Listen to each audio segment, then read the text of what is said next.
Oi, gente! Que alegria estar aqui mais uma vez com você para trazer mais uma ótima conversa, mais uma entrevista daquelas que a gente espera que tenha uma segunda edição. E eu tenho certeza do que eu estou falando aqui, porque o nosso papo de hoje...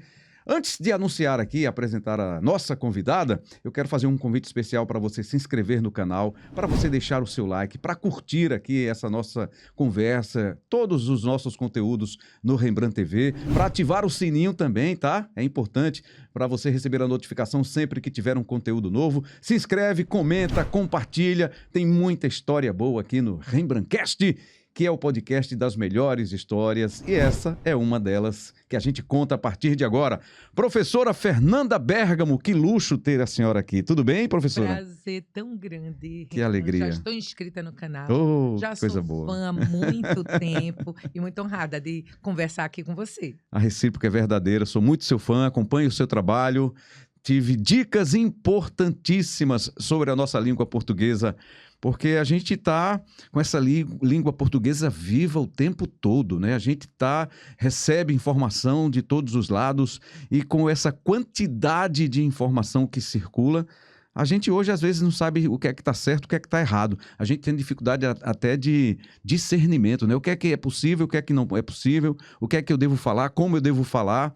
E isso é um trabalho que a senhora faz com uma magnífica qualidade. E quem é seu aluno, quem passa pelas bancas... Antigamente a gente chamava, eu vou sentar, vou para a banca ali para acompanhar a aula da professora. Hoje acho que as pessoas, muita gente acompanha até de casa, não é, professora Fernanda Bergamo? É verdade. E você falou uma coisa muito interessante que eu acho que justifica muito a minha paixão pelo meu trabalho. A língua é um elemento vivo e tudo que é vivo se modifica. Então, independentemente de você estar numa banca escolar, que você esteja necessariamente se preparando para uma prova, para um vestibular, para um Enem, para um concurso, qualquer que seja seu nicho profissional ou que você nem esteja trabalhando, você precisa estar bem informado para acompanhar essas mudanças. Porque palavras todos os dias caem no arcaísmo, palavras novas são criadas e mesmo a questão gráfica. A gente já teve novo acordo ortográfico, tirando acento, colocando hífen no lugar. Então, todo mundo precisa se atualizar. Mas eu acho que o mais importante é fazer as pazes com a língua, sabe? Porque nós estamos no país em que a língua nativa é uma das mais complexas do mundo, mas ela é linda, Rembrandt. Ela é linda, ela é generosa, ela oferece caminhos para que a gente possa simplificar. Fernanda Bergamo, né? Já que eu não fiz essa apresentação, chamei de professora de português. Mas a gente vai começar pela sua história. A senhora é formada em arquitetura. É isso, né? Pela Universidade Federal de Pernambuco. Exatamente. Nossa produção trabalhou bem, né? Para trazer essas informações. Poucas pessoas sabem disso. Olha só, que coisa boa. E aí, depois, posso chamá-la de você? Por favor.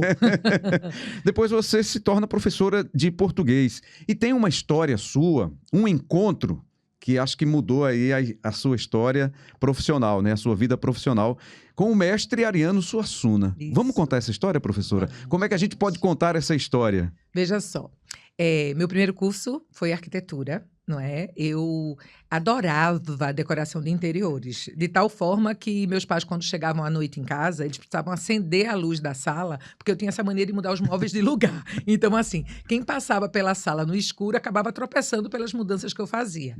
Sempre gostei muito de decoração de interiores e da parte de paisagismo. Então, naturalmente, fui fazer arquitetura aos 17 anos e ingressei na Universidade Federal de Pernambuco. Só que eu sempre fui uma adolescente muito tímida, Rembrandt, e uma leitora voraz. Uhum. E aí, no meu terceiro período de arquitetura, o início do segundo ano, eu estava esperando para começar o curso de estética dentro do curso de arquitetura, é uma cadeira, e quem entra para ser o professor? Imagina. Não, você não imagina, porque meu ídolo, eu estava lendo A Pedra do Reino naquele momento. Quando Ariano Suassuna entrou como professor, eu achei que eu tinha tido um ataque do coração fulminante. Eu só revi isso porque eu digo, bom, se eu morri, ele morreu também. E isso seria uma tragédia, não é? Então, passado esse susto, eu virei um chiclete no cabelo do professor, porque nas quintas-feiras eu o acompanhava da sala dos professores até a sala de aula e o acompanhava da sala de aula até o carro dele. Que aos delícia. 17 anos, conversando sobre como ele pensou no nome da personagem, sobre o enredo. Até que um dia, Ariano nunca aumentou um tom de voz na vida, porque ele é uma doçura, sempre foi. Uhum. Ele virou para mim e disse assim: Ô menina, você é um peixe fora d'água. Vai matar essa sede de cultura, porque esse mar aqui secou. Eu levei um susto tão grande que eu disse: professor, eu não entendi. Ele fez: você tem que fazer um curso como letras, pedagogia. Aí eu disse: não posso, professor, porque você não pode fazer 2 cursos na federal ao mesmo tempo. E eu não tinha condições de pagar uma faculdade particular. Certo. Expliquei isso a ele e ele disse: quem quer, faz. Ele falou tão firme que aí ele foi para o carro e eu não o acompanhei. E na quinta-feira seguinte eu esperei, porque não era possível que eu não me tocasse aos 17 anos. Eu esperei na sala de aula. Aí eu tive a maior surpresa da minha vida, porque ele chegou, deu boa tarde, foi até a minha banca, Uhum. com um papelzinho escrito com a letra dele, os valores das mensalidades do curso de letras da Fafiri e da Católica. E ele mostrou assim: tá vendo que a Fafiri está mais em conta? E a Fafiri tem parceria com a Federal. Naquele final de ano eu fiz o vestibular para o curso da noite de letras. E quando eu dei minha primeira aula, ainda durante o curso, eu lembrei das palavras de Ariano, porque eu encontrei o meu lugar no mundo. O tal peixe perdido, tinha encontrado assim o mar. E eu agradeço muito, porque Ariano viu naquele momento uma vocação que eu nem sabia que eu tinha. Eu tento todos os dias, quando eu dou aula, honrar, sabe? Essa pedagogia da leveza, da alegria, vem muito da inspiração que o mestre Ariano é para mim. Mas me conte um pouquinho mais dessa relação com o Ariano, né? Porque depois daquele momento, você continuou fazendo o curso de arquitetura, né? Sim. Pagando a disciplina de estética com o mestre Ariano Suassuna. Isso. E você consumia o máximo, assim, você tentava tirar dele o máximo que fosse possível ali de cultura, de informação, de tudo o que ele sabia. Tudo. Foi apenas um semestre, mas foi extremamente marcante, porque ele me indicava autores que até então eu desconhecia, porque assim, no meu universo literário, eu tateava por curiosidade sem orientação. Mas durante aquele período, porque é um período só, é muito pouco. E assim, Ariano não soube que eu segui imediatamente, ele não soube que eu segui o curso de letras. Porque os caminhos não voltaram a se cruzar por muitos anos. Mas a Adriana Vitor, Sim, trabalhando querida Adriana com Vitor, ele, jornalista. maravilhosa, e que foi uma das repórteres que acompanhou o projeto Educação da Globo num dos anos. A Adriana levou essa história para Ariano. E assim, Ela era uma assessora dele, né? Foi assessora dele por alguns anos. isso. E contou a história que eu contei a ela, sabe? E assim, e disse que ele ficou muito emocionado. Nós marcamos para a gente ter um reencontro que não foi possível em razão da questão de saúde dele. E aí a gente perde Ariano, mas não perde, porque assim, uma pessoa que deixa um legado desse, ela é eterna. E eu digo assim, eu acho que eu tenho meus filhos por causa de Ariano. Eu tenho um marido que eu tenho por conta de Ariano, porque eu conheci Ivanildo no curso de letras da Fafiri. Olha só. Então, imagina só. Se não fosse fazer letras, não ia conhecer o nobre Ivanildo Holanda, né? E os meus filhos não iam nascer e eu não ia ser pessoa realizada, feliz que eu sou, sabe? Então, Ariano me orientou muito nas leituras e quando eu fiz o curso de letras, a gente tentou conseguir uma bolsa pelo CNPq, trabalhando fantástico, maravilhoso na Pedra do Reino de Ariano Suassuna. De início foi aprovado, mas depois cortam verba, não é? Mas eu nunca deixei de acompanhar e de estudar profundamente, sabe? É a obra dele. Sempre me encantou demais esse respeito pelo regionalismo. E tem uma coisa bastante interessante. Eu não sou tão radical quanto ele em relação aos estrangeirismos. Certo. Porque Ariano não admitia que você dissesse assim, professor, a aula show vai começar. E ele dizia, show pra mim é espantar a galinha. E ele dizia assim, a gente chegava para ele e dizia, professor, agora vai ser o coffee break. Ele dizia, intervalo para o cafezinho. Ele dizia, nossa língua é tão linda. Então, por que a gente quer se diminuir utilizando o estrangeirismo? Eu tenho um profundo respeito por essa opinião, mas assim, eu sei, por exemplo, que algumas palavras, elas não vão ser substituídas. Eu te conto uma história que é bem interessante. Shampoo. todo mundo sabe da grafia SHAMPOO.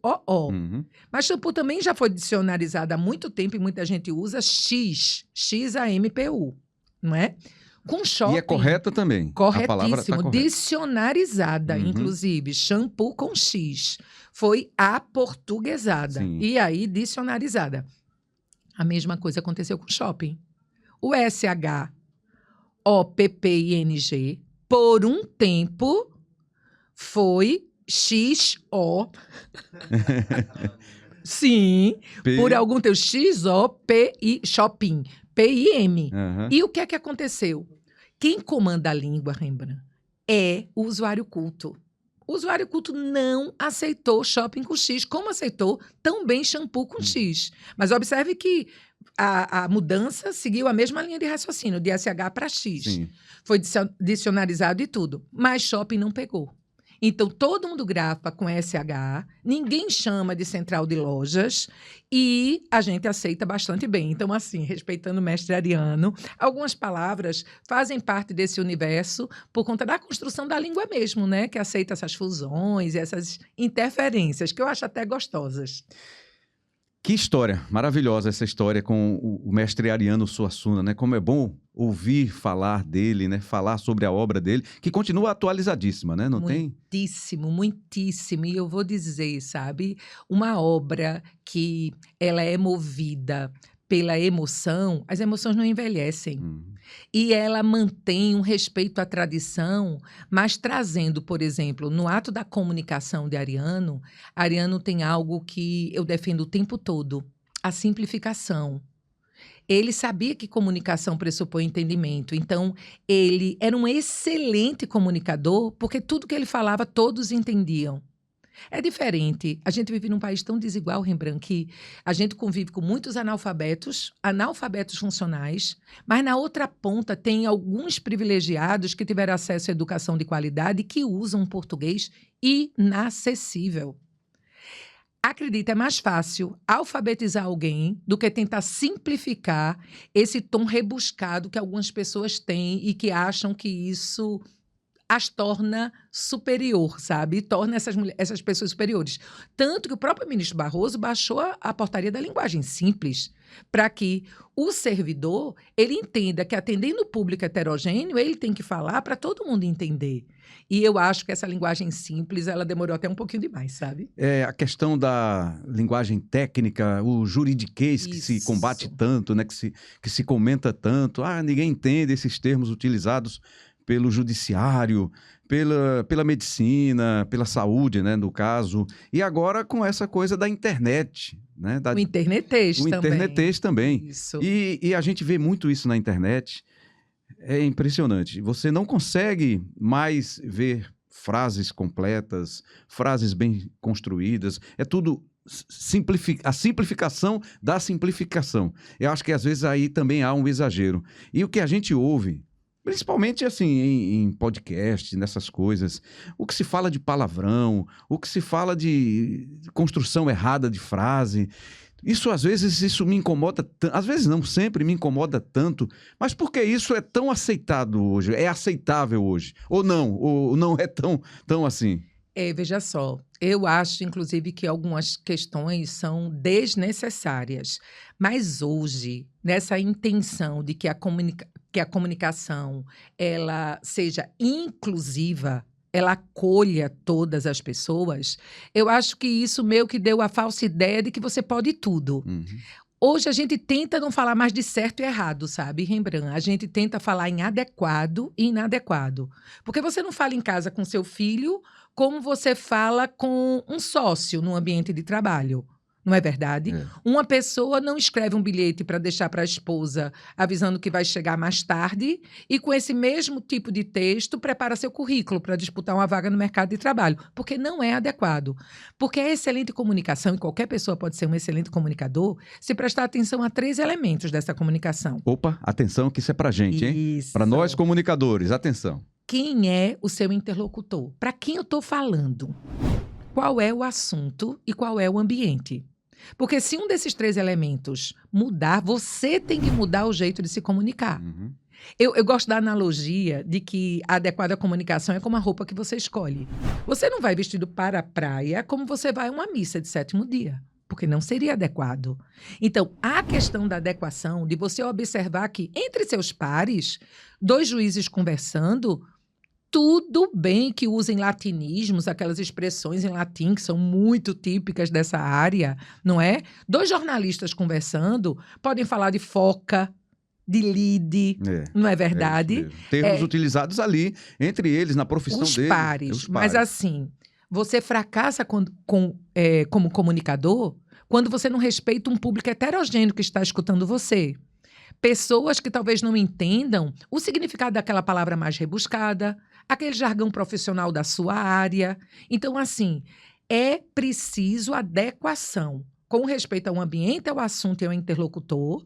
Você pode até usar o latinismo, mas diante de um grupo heterogêneo, traduz imediatamente. Diga o que é que significa o data venia para que a pessoa não se sinta frustrada. Porque, sinceramente, hoje, fala bem aquele que é claro para todos. Porque se uma pessoa não entende o que você fala, quem fracassou foi você. Essa é a verdade. Por mais correto que você esteja falando aquela frase, aquele texto, quem está fracassando é você que está fazendo mais isso. Correto. Olhe, nas minhas salas de aula, eu sempre dou exemplos de grandes comunicadores com os quais eu tive o prazer de conviver, como você e como Bianca. Bianca Carvalho. Bianca fabulosa, porque assim, Bianca, quando no mês de junho está entrevistando lá na Ceasa, o feirante que vai vender milho, para deixar essa pessoa à vontade e para que flua essa entrevista, ela fala assim, diga aí, meu amigo, a quanto tá, né? Essa tuia aí de milho. Ela fala assim, porque desarma a pessoa. Mas veja Bianca entrevistando um juiz, um desembargador. A postura é outra. A postura é a sua também. Outra coisa, você falou de uma coisa interessante, que lhe incomoda essas falhas na comunicação, às vezes o excesso de abreviação, VCT, BPQ, ou então esses palavrões desnecessários, inconvenientes. As concordâncias. Olha, eu fico muito impressionada, Rembrandt, porque eu acho que nem você percebe. Mas eu dei esse exemplo já inúmeras vezes. Eu escutando você disse assim, determinada locução de uma partida de futebol. Antes de o jogador sair de campo, ninguém diz isso, Rembrandt. Todo mundo diz antes do jogador sair, porque acha que D e O pode ser unido em todas as situações. Quando eu escutei isso, eu disse, minha gente, eu vou levar esse exemplo para todas as salas de aula. Então, eu canso de dizer, quando eu trabalho essa norma culta, antes de o jogador, porque jogador aí é o sujeito da ação, então você não pode fazer a contração. É tão natural, tá tão internalizado o bom português dentro de você, que mesmo na locução de um jogo, que vai ter um público heterogêneo, você fala, você respeita a língua e você é entendido, entende? Nesse caso, nesse exemplo específico, antes de o jogador, antes de a bola rolar, quer dizer, o público, por mais heterogêneo que seja, ele vai entender. Exatamente. Né? E eu vou estar, de alguma forma, respeitando a língua portuguesa. E né? contribuindo. E contribuindo. Sabe por quê? Quantas pessoas não usam mesmo de forma inadequada por conta da redação infeliz daquela lei estadual, naquela plaquinha ao lado da porta do elevador? Você já deve ter visto. Verifique... Antes de entrar no elevador, verifique se o mesmo. Está errado, mas está numa redação de uma lei estadual. Dando aula errada de português todos os dias a quem espera lá. Então, você escuta, por exemplo, no ambiente policial tem muito esse uso. Olha, o criminoso se evadiu do local. O mesmo trajava short vermelho e camiseta preta. O mesmo trajava. O fato de a gente conviver com o erro, com a falha, com a incorreção, faz com que a gente propague a falha. Então, quando você falava antes de a bola rolar, você estava mostrando o caminho certo da comunicação, diferente da placa, que já foi substituída, graças a Deus. Ela já está correta. Na maior parte dos ambientes pelos quais eu passo e vejo lá a placa, eu digo, minha gente, manda pedir a placa nova, porque as pessoas precisam ter o direito de conviver com o texto certo, não é? Desculpa, e como é o texto certo desse caso, professor? O texto seria, antes de entrar, verifique se o elevador encontra-se parado neste andar. E não o mesmo. O mesmo, o mesmo. Olha, só para esclarecer para quem está curioso, é o seguinte: você pode usar mesmo em algumas situações na língua Uhum. portuguesa, como advérbio de afirmação, significando realmente. Ele não vem mesmo? Ele não vem realmente? Ótimo. Você pode usar como conjunção concessiva, mesmo que ele não venha, a entrevista vai acontecer, embora ele não venha, tudo bem. Uhum. Pode usar mesmo até como adjetivo, significando igual. Ele fez a mesma coisa, mas não use mesmo para evitar repetição de termo anterior no lugar dos pronomes ele, ela e suas variações. Sensacional. Isso não é só uma conversa, não é só uma entrevista, é uma aula deliciosa. Como é bom ouvir a professora Fernanda Bergamo, que eu tive a oportunidade de acompanhar algumas aulas com ela na TV Globo, quando estávamos lá. E ela reunia o time todo da TV, né? A equipe toda lá, jornalismo, esportes, e todo mundo ia com aquela alegria. É aula de Fernanda Bergamo hoje, estava todo mundo lá pronto e disposto a aprender sempre. Mas ainda há muitos problemas na TV brasileira, de forma geral, você ainda vê muito problema de concordância, de informação, de texto, porque eu sei que você contribui muito com a equipe aqui em Pernambuco, você é daqui, do Recife, e aí você tem, além do aulão que você participa, que a gente vai falar sobre isso daqui a pouquinho, mas essa contribuição, nem todas as emissoras, nem todas as empresas têm uma consultora da língua portuguesa, né? É Ou um verdade, consultor. é verdade. Eu vejo que há menos falhas sendo cometidas de uma forma geral pelos meios de comunicação, sabe, Rembrandt? Até porque a tecnologia, a inteligência artificial tem ajudado bastante. Agora também, eu acho que as pessoas, mesmo aquelas que trabalham com a comunicação de forma profissional, principalmente jornalistas, repórteres, essas pessoas que escrevem para que o texto seja público, elas têm as suas preocupações, mas às vezes consultam fontes equivocadas. Esse é um grande problema, né? Fontes. Muito problemático. Assim, qualquer pessoa tem a resposta certa a um clique no próprio celular. Mas para que tenha a resposta certa, precisa ter a boa fonte. Então, assim, você perguntou se eu tenho visto muitas falhas. Eu vi ontem, porque a proximidade do Enem, estamos há praticamente um mês do Enem, um pouquinho mais, mas alguns veículos colocaram há 30 dias do Enem e esse A com H. Nossa, Sério? esse A com H sempre remete ao passado, né, Só professora? ao passado. Eu tenho aqui ex-aluno meu dizendo que sabe. A com H para tempo passado. O Enem ainda vai acontecer. Então, daqui a 30 dias, esse A não tem H. E aconteceu num veículo importante. Ontem eu vi nas redes sociais.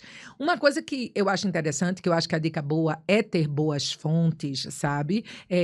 A Globo, outros veículos de comunicação me têm como consultora e eu acho fabuloso. Eu acho que qualquer pessoa... Eu sou muito acessível.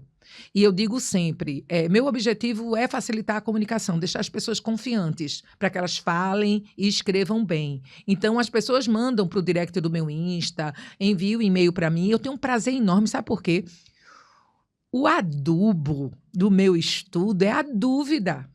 Então, a dúvida que vem, ela é essencial para que eu saiba o que é que eu preciso trabalhar um pouquinho mais, como é que eu posso contribuir e ajudar. Até porque essa língua tão vasta, ela tem, às vezes, Rembrandt, dois caminhos corretos. Por exemplo, jogos paraolímpicos ou jogos paralímpicos. O que é que a Globo sempre fez? Eu acompanhava porque você estava lá sempre como uma figura importante dos esportes. Quando havia duas possibilidades certas, vocês combinavam de utilizar uma só, o padrão. Isso aconteceu na época de Dilma na presidência, que as pessoas diziam, esse negócio de a presidenta não existe, isso é invenção. Não, esse feminino sempre houve na língua portuguesa, só que há duas formas de você fazer o feminino, ou pelo artigo, a presidente, ou a presidenta. Então, o próprio manual de redação do governo determinou que o servidor usasse a presidenta porque padronizar torna elegante. Era isso, é isso que a Globo sempre fez. Embora sempre houvesse, sempre não, mas muitas situações traziam duas possibilidades.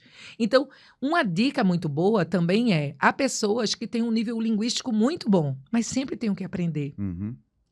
E uma dica boa não é porque é paraolímpico e paralímpico, hidroelétrica ou hidrelétrica, não é porque as duas formas estão corretas que você deva usar as duas no mesmo texto.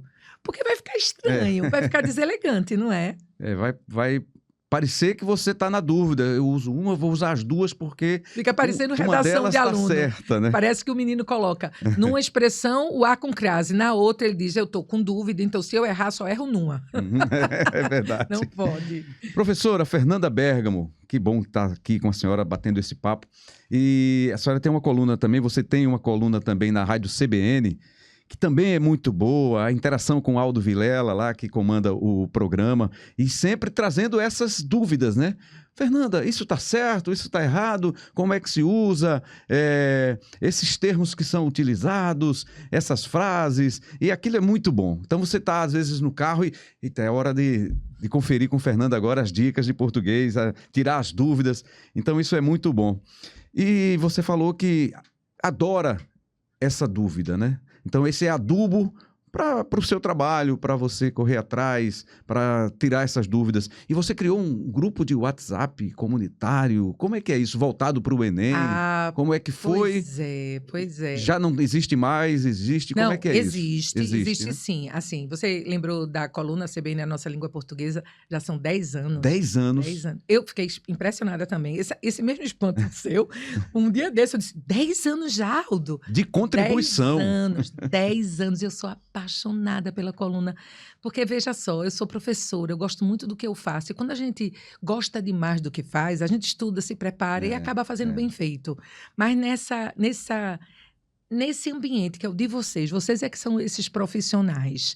Meu Deus do céu, olha, o medo que a gente tem. A primeira vez que eu gravei na Globo um projeto de educação, a primeira vez que eu sentei ao lado de Aldo, porque assim, muda o veículo, muda a forma de se comunicar.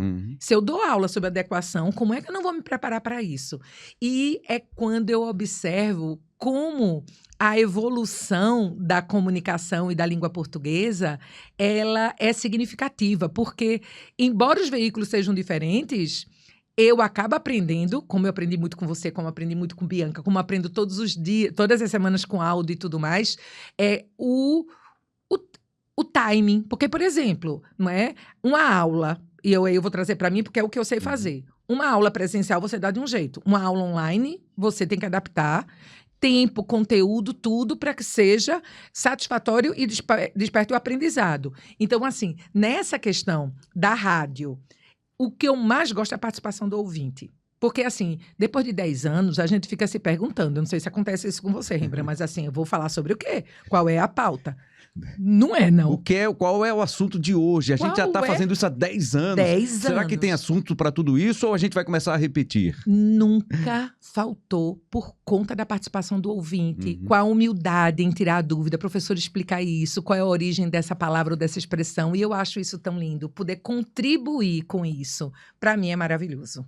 E é muito bom acompanhá-la também na CBN. E aí, desculpa, você falou sobre o grupo de WhatsApp, mas assim, uma forma de eu poder ajudar um pouquinho aqueles estudantes que às vezes não têm oportunidade de ir para um aulão meu, ao vivo, ou de ser meu aluno presencial, é exatamente a partir das redes sociais, a criação de um grupo de WhatsApp, no qual eu possa colocar material, eu possa tirar dúvida, eu possa orientar. Então, isso é muito bacana, sabe? A gente tem feito isso há 2 anos e eu sei que eu tenho conseguido contribuir um pouquinho para ajudar nessa segurança e na autoestima, para escrever a redação, que é a porta de entrada para muitos cursos superiores, não é? E seus cursos estão aí, né? Disponíveis, muita gente pode acessar. Estudar com Fernanda Bergamo é um luxo. Sua rede social, seu perfil é o arroba... É o arroba bergamo.redacal, redação sem cedilha e sem tio. E eu gosto de reforçar que, assim, sou eu que estou à frente. E muita gente diz assim, não é ela que responde. Como é que não é? Eu vou deixar alguém responder por mim. Às vezes eu estou, por exemplo, estou aqui e meu marido está ali. Eu tenho certeza que ele está, às vezes, olhando no celular e ele diz assim, algumas coisas eu digo, por que você não respondeu? Eu digo, ele faz, vai que eu durmo no sofá hoje. Vou entrar nessa dividida então, não, né, Ivanildo? Eu faço questão de responder e assim, eu, na medida do possível, se eu puder ajudar, sabe? Porque eu acho que a gente precisa... Conhecimento bom é para ser dividido, é para ser compartilhado.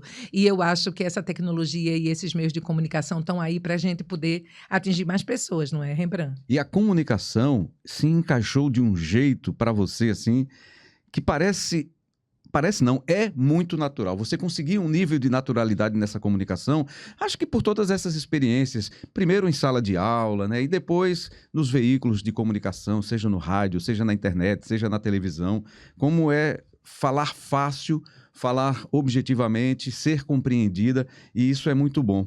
E você continua estudando sempre, todo dia, ou quase todo dia, você vai lá recordar, porque acho que a gente não consegue lembrar de tudo toda hora, né? Claro que Tem não. que sempre consultar. É assim Tenho mesmo? dúvida. Até para você, Fernanda? Mas é claro.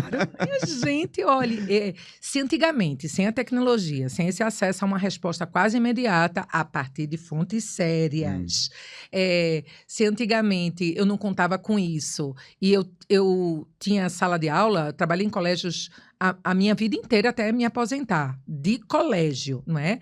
Mas imagina a situação de eu estar com a turma e um aluno perguntar, professora, essa expressão tem ou não tem hífen? As do cotidiano, imediatamente eu respondia. Uhum. A regra do hífen era muito complicada. Então, às vezes, um bom aluno perguntava alguma coisa, eu dizia, e não tinha a menor vergonha de dizer, não sei, querido, mas semana que vem eu te trago a resposta. Hoje eu não preciso esperar a semana que vem. Eu consulto a fonte e tudo mais. E é por essa razão, pela língua ser complexa, porque eu não sei tudo, ninguém sabe tudo, e é muito bom aprender a estudar, que eu estudo diariamente. Eu não repito aula, Rembrandt. Eu gravo aula nova todas as semanas. Por quê? Porque o objeto da minha aula é um tema de redação. E o tema é baseado, às vezes, na atualidade. Então, se eu não me atualizo e se eu não preparo esse aluno para entender o tema, para saber buscar causas, para desenvolver os impactos, para arrumar as propostas de intervenção, se ele não está bem informado, eu tenho que minimamente estar para mostrar para ele a importância dessa atualização. Então, o estudo faz parte da vida do professor. Professor de vocação sabe disso. E como eu amo estudar, também não é uma coisa muito complicada para mim, sabe?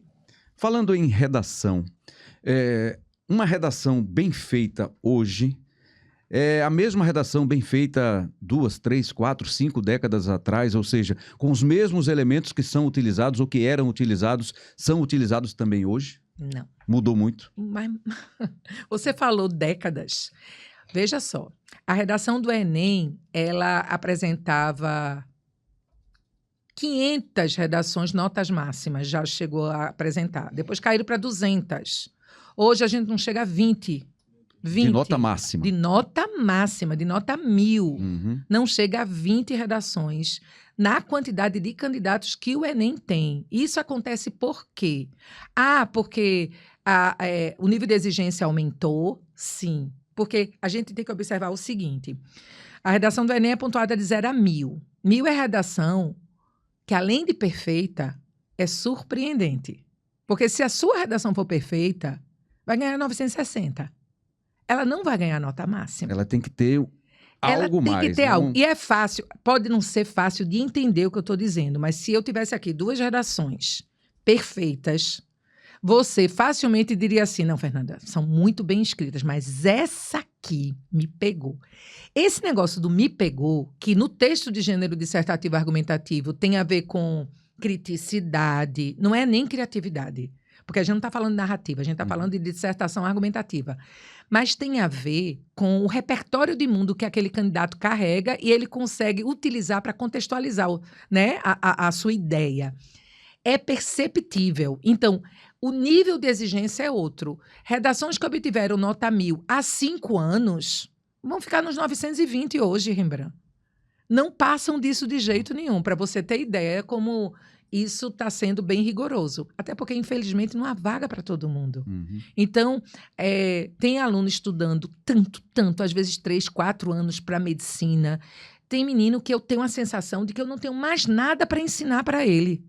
Nem outro professor. Ele já estudou de tudo e sabe de tudo. Mas ele precisa desenvolver estratégia para lidar com o tempo da prova, com seu estado emocional. Porque não há só mais questões fáceis e médias. Tem aquelas questões de alta complexidade. E essas questões é que vão determinar essas notas altíssimas que vão conseguir essas vagas tão disputadas nos cursos mais concorridos.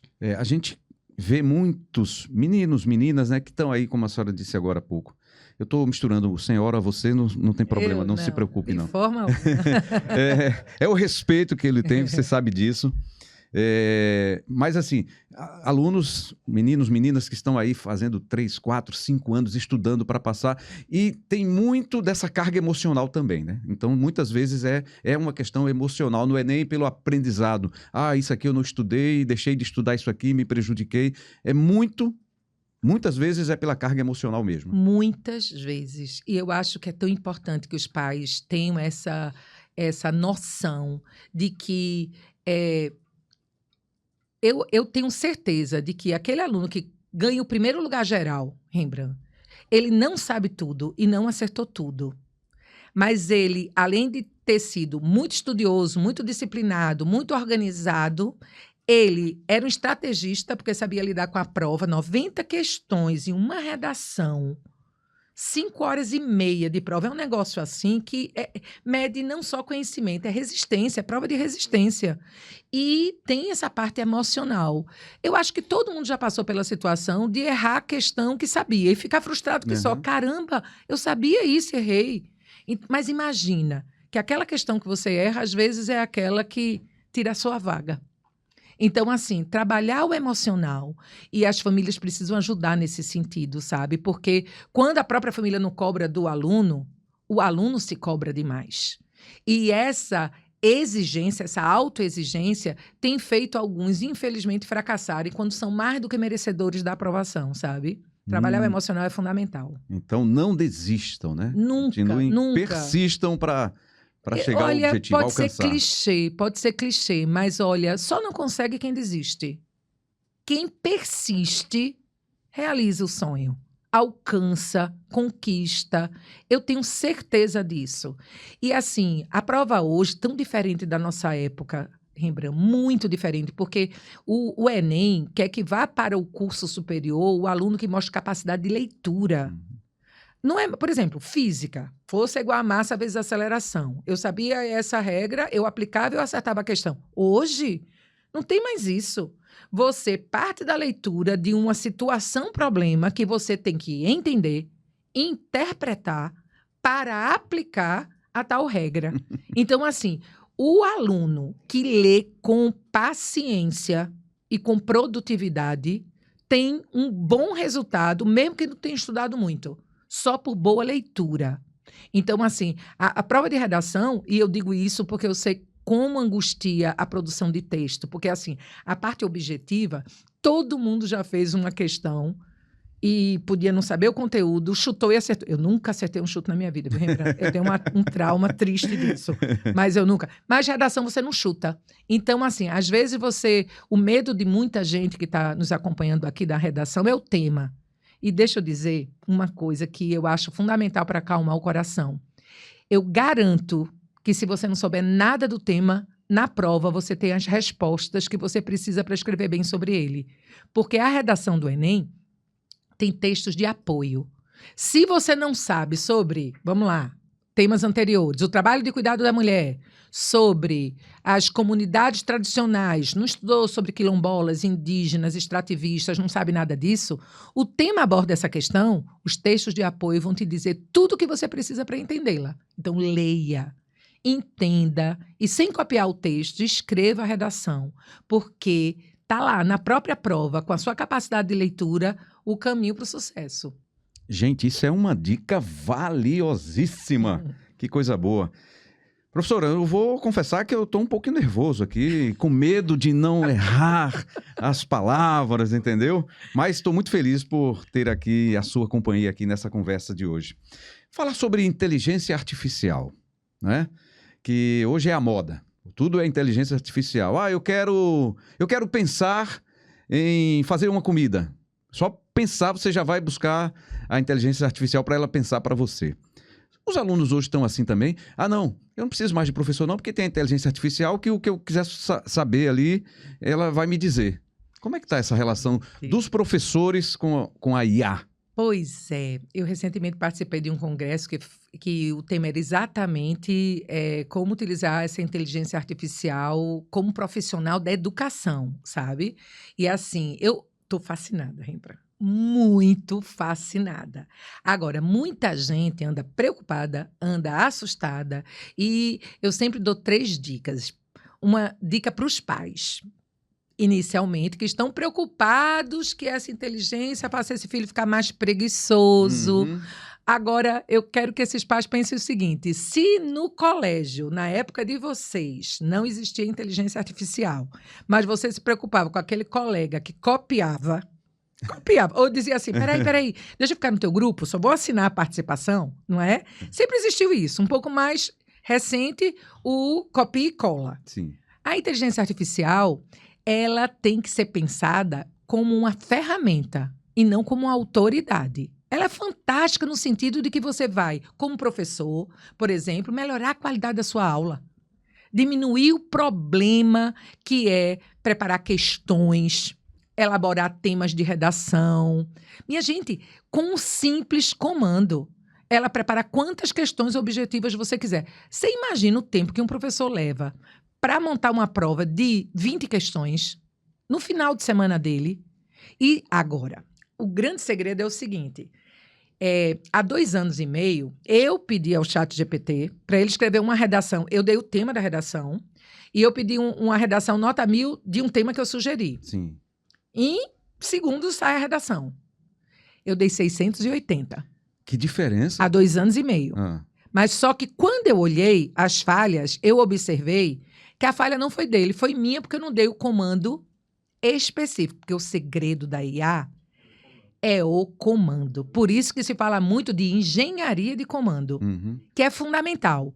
Eu ajustei, em lugar de pedir, escreva uma redação nota 1000 sobre o tema para a banca do Enem. Aí eu disse assim, escreva uma redação sobre o tema tal, o mesmo tema, com 2 teses argumentativas. Apoie as teses com repertório sociocultural variado e apresente soluções para as 2 teses com agente, ação, meio, objetivo e detalhamento. Olha o comando. Uhum. Quanto mais detalhes, mais precisão. De 680, eu dei 960. Ainda não foi 1000, Aham. porque ela repetiu palavras. Aí eu pedi o mesmo texto, evitando repetições desnecessárias. Chegou ao 1000, a nota 1000. Chegou ao 1000. Então, assim, do mesmo jeito que para a redação era preciso um comando específico para atingir o objetivo desejado, o professor que pede a elaboração da questão, o profissional que pede a redação de um relatório ou de, sei lá, uma sentença, ele precisa dar os comandos. Por isso que eu digo, a gente não precisa se assustar. Uhum. Os pais devem acompanhar os filhos para que eles não deixem de investir em leitura de qualidade. Os alunos têm que usar a ferramenta de forma correta, adequada. E os professores precisam se atualizar, porque eles precisam contar com essa grande ferramenta, que é uma grande aliada da educação. E é um caminho sem volta, viu, Rembrandt? Essa história de que, não, eu vivo sem isso. Não. Eu ainda estou resistindo um pouco, mas você vai se dobrar, Rembrandt. tenho que me dobrar, né, professor? Você vai se dobrar. E depois você vai se apaixonar também, viu? Mas me diga uma coisa. Por exemplo, um professor que no fim de semana disse, eu não vou perder meu fim de semana elaborando uma prova de 20 questões, vou pedir para a inteligência artificial. Aí vem a prova com as 20 questões. Mas você tem que supervisionar. Você tem Com que... certeza. Não pode dizer assim, entregou aqui, tá, e daqui eu já vou passar para o aluno, né, professor? Olha, nesse exemplo que você deu é perfeito, porque como ele está solicitando questões objetivas, aí ele vai precisar rever, principalmente, os comandos e as alternativas, que às vezes surgem falhas, e aí você vai pedir a correção, mas é muito mais rápido do que você elaborar tudo. Perfeito. E no caso, por exemplo, de um professor que elabore uma apresentação, ou um conferencista, um palestrante, você vai falar sobre sua atividade profissional no congresso tal. Você pode pedir à plataforma da IA, você vai colocar os tópicos e ela vai criar os seus slides. Uhum. Mas o mais importante é que você precisa lembrar que a autoridade é você. Então, personalizar. Falar, não troca essa cor, mude essa fonte. Você personalizar da sua cara. Então, porque se a gente pensar que todo mundo vai usar a IA, vai virar um padrão que a criatividade, que a personalidade não vai aparecer. Não vai ter mais texto autoral. Mas se você a utiliza como ferramenta, você vai ser o autor do seu trabalho. Então, é pedir com o comando certo, mas interferir na entrega, personalizando do jeito que você quiser e, principalmente, revisando. Revisar é fundamental, né? Sempre. Ler ainda é a melhor forma para escrever, professora? Sempre. Isso é insubstituível. Ler é adubo do texto. Se você quer ser um grande comunicador, se você quer falar com desenvoltura, se você quer dominar a sua área profissional, se você quer se tornar uma pessoa mais interessante, se você faz a leitura com esses objetivos, você os atinge. Mas, antes de tudo, ler tem que ser prazer. A questão é que a gente tem uma geração, a gente não conseguiu formar gerações de leitores, porque a escola não fez um bom trabalho. Essa é a verdade. A escola, às vezes, ela era impositiva. Então, assim, você vai precisar ler Machado de Assis aos 13 anos, e a ameaça era o seguinte: se você não fizer a leitura do livro, você vai errar na prova, porque eu vou cobrar isso na prova. Como é que a gente desperta prazer com a ameaça? Não e consegue. sem preparo. Então, assim, eu digo para os pais que essa é uma herança inestimável. Investir em leitura e deixar os filhos lerem gibi, que é a melhor coisa do mundo. Sabe por quê? Você pode passar anos lendo gibi, depois passar para o anime. Daqui a pouquinho você vai querer outra coisa. Então, não ache que gibi é superficial. Nosso Maurício de Souza, ele tem uma postura inclusiva. Ele faz a gente combater preconceito linguístico quando ele coloca um Chico Bento falando com aquele jeitinho da roça. Ele coloca a personagem cadeirante. Então, assim, deixa ler o que ele gosta muito, porque depois ele vai partir para o Policial de Agatha Christie. Mas ninguém vai começar a gostar de ler lendo Clarice Lispector e Machado de Assis. Tem um processo, sabe? Então, investir em leitura ainda é um grande caminho. E nesse avanço tecnológico, a leitura está muito fragmentada, a gente pula de uma coisa para outra e não aprofunda, todos nós temos que nos policiar. Se a gente não se policia, a gente também superficializa o conhecimento e as discussões. Qual é a sua opinião sobre essa escrita de gênero que se fala agora? É menine, é todes, é elo e tal. Isso tem sido utilizado, né, em alguns nichos. E eu até vi, acho que algum vídeo que rodou aí recentemente, uma discussão, não sei se em Mato Grosso do Sul, de um prefeito de uma cidade contestando lá alguém que subiu ao palco para fazer uma defesa e aí utilizou essa escrita. E aí foi, né? Qual é a sua opinião sobre isso? A senhora tem acompanhado isso? Tenho. É a chamada linguagem neutra. Agora, o que eu acho interessante, eu super respeito, mas eu não concordo. Mas deixa eu explicar para ficar muito claro.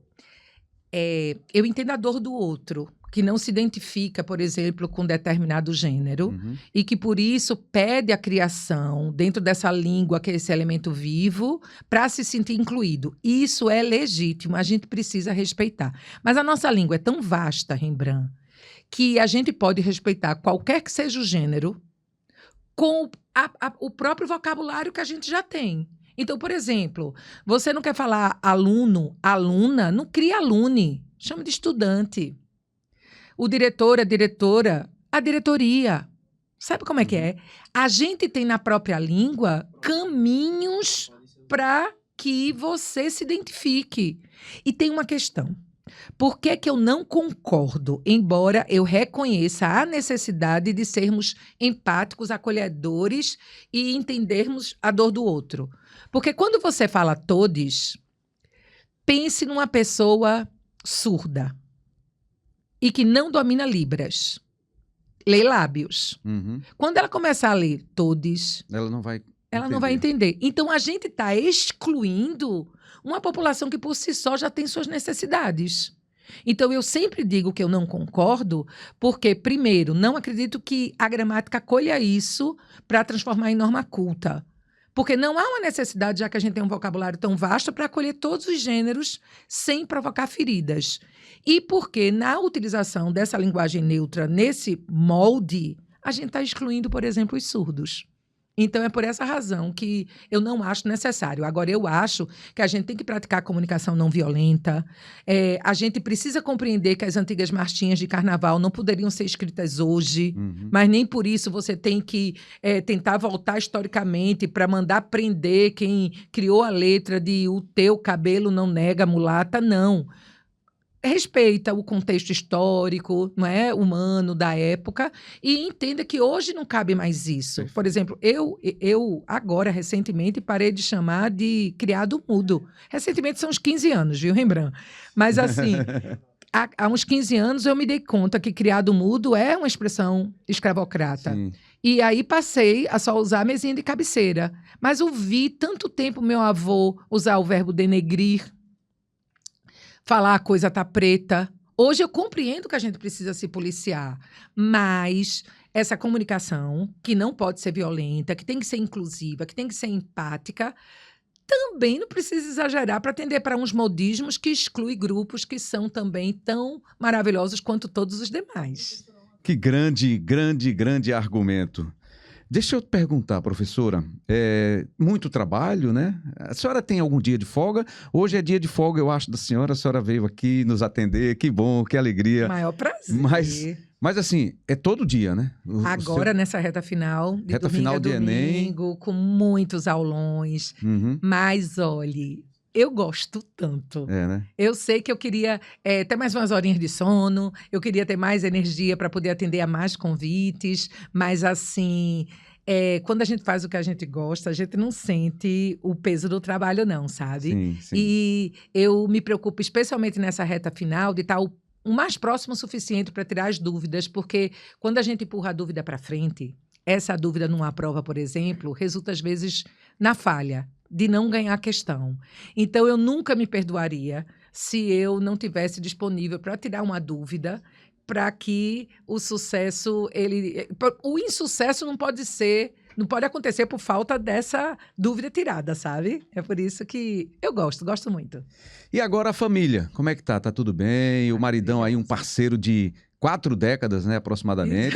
A gente vai buscar essas informações também, né? O grande Ivanildo Holanda, que é publicitário. A gente tá em Lua de Mel, só 40 anos. Só juntos, isso, né? 2 filhos, né? Ambos, um professor. Um professor também de português? Não. Ele trabalha no concurso superior e na área de administração. É fã de esportes e, portanto, seu fã. Ele até perguntou quando eu estava saindo, vai para onde? Aí o olho brilhou. Sabe quando o olho brilha? Que alegria, e eu fico muito feliz que meus filhos tenham ídolos do seu peso, viu? Porque, às vezes, essa juventude escolhe a ter uma idolatria tão inadequada, mas, assim, me orgulha muito isso dele. E o outro, mais velho, 30 anos já de idade, e ele está fazendo doutorado exatamente em inteligência artificial. Ele me ajuda muito a compreender essa engenharia de comando, traz provocações. Então, a família está bem, graças a Deus, eu sou muito abençoada. Então, esses alunos aí, que são os privilegiados, né, que estão acompanhando suas aulas, quase todos os dias, então, você tem material, tem contribuição para dar para esses alunos. Quantos dias de curso você faz por semana? Eu tenho... De forma presencial, são 3 dias, porque eu tenho as segundas e quintas-feiras em Boa Viagem e as quartas-feiras nos Aflitos, mas eu tenho um curso online. Sim. Então, por exemplo, nesse curso online eu tenho gente do Rio de Janeiro, de São Paulo, tem uma aluna muito querida que não vai fazer o Enem com todo mundo na segunda semana de novembro, porque está exatamente em Ananindeua, por conta da COP30, vai ter uma data diferente, mas o curso online também me aproxima muito, porque, embora muita gente ache, não, a gente não fica perto da professora, eu digo, Rembrandt, que a única diferença do curso presencial para o curso online é que no online eu não posso abraçar o aluno. Eu adoro abraçar. Coisa boa, né? Linguagem jovem, digital, passamos por ela também. E quando você vai para o digital, quando você é convidada, aqui é um papo uma conversa que acho que num nível bom, né, que a gente propôs aqui para a gente, para essa conversa. Mas essas linguagens jovens, quando você participa de alguma interação jovem, você se adequa a essa também linguagem, mas e de que forma? Com que cuidados que a gente precisa ter para não sair do nosso normal, né? Claro, não. Eu acho assim, a gente só fala de forma segura e confortável quando a gente fala com o próprio estilo. Então, é óbvio que eu prego.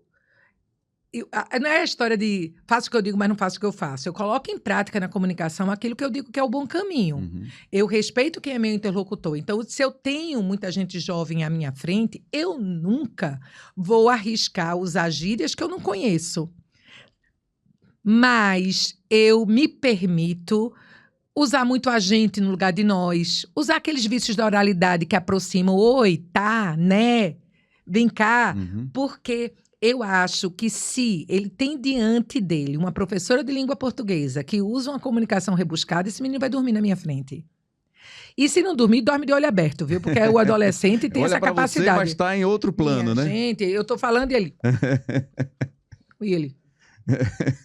Porque acontece isso, né? Então, assim, é preciso cativar quem escuta você. Uhum. E eu acho que você pode cativar quando você domina o que você fala, mas você consegue essa adequação para ser compreendido por qualquer pessoa. E olha, Ribran, eu dou curso no TJPE, eu dou curso no Ministério Público de Pernambuco, eu trabalho com o TRE de São Paulo, que são pessoas que têm um nível linguístico muito alto. E eu respeito profundamente que se a pessoa para participar de uma palestra, de um curso meu, eu vou fracassar se eu não fizer uma pequena diferença no tempo que aquela pessoa me destinou. Então, eu levo isso muito a sério. Aí eu estudo, eu vejo quais são as dúvidas, eu trabalho de uma forma lúdica e leve, porque já chega o problema da vida da gente, que é pesado, para que a aula que eu vou dar seja pesada também, sabe? Nisso, eu me inspirei muito em Ariano, nessa pedagogia da leveza e no meu grande mestre, que é o professor Arnaldo Mendonça, com sua pedagogia da ternura. Porque eu acho que a gente só consegue mesmo compartilhar conhecimento se o outro está desarmado e acessível a gente. Professor Arnaldo Mendonça, um abraço grande para ele. Professora, para a gente encerrar, a gente está chegando já na parte final aqui da nossa conversa, maravilhosa. Era essa a expectativa que eu tinha, que se comprovou aqui ao final do nosso encontro. Os alunos de hoje são muito diferentes dos alunos, não vou nem falar de décadas, mas de ontem, do ano passado, de 2, 3 anos atrás. Tem muita casca de banana ainda para professor. A gente tinha uma época em que o professor, se não tivesse cuidado, ele tinha problemas com o aluno, tinha discussões, brigas desnecessárias.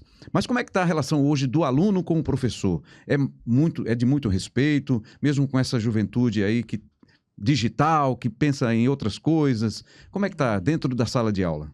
Veja só, Rembrandt, eu me mantive em sala de aula, né, por essas 4 décadas e eu acho que eu sempre fui muito abençoada, eu sempre tive muita sorte, porque eu queria, como professora, ser a inspiração que alguns professores foram para mim. Então, assim, eu sabia como quebrar os jovens mais difíceis por conta de eu me identificar com algumas situações, mas mudou demais. Hoje, a gente fala do apagão de professores, porque não é incomum eu ter um ano em que eu pergunto quem vai fazer letras ou pedagogia e ninguém levantar a mão. É uma profissão muito desprestigiada e não deveria ser, não é?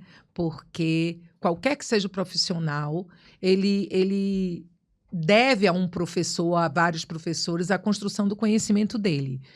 Esse aluno, ele se modificou no sentido de respeito a professor, porque a família também se modificou. Houve uma evolução nessa família e os próprios pais, eles não vão valorizar se o filho quer ser professor. Eu entendo demais que o pai quer a felicidade, quer a independência financeira, né, quer a segurança. E hoje a gente acompanha em meios de comunicação situações aterrorizantes de professores sendo agredidos, desrespeitados e tudo mais. Mas eu acho que se a gente não acreditar no papel do professor e no poder transformador da educação, essa nação não evolui. não evolui. Então, assim, as pessoas mudam como a própria língua muda. É óbvio que o aluno que eu tenho hoje na minha frente é muito diferente do aluno de décadas atrás.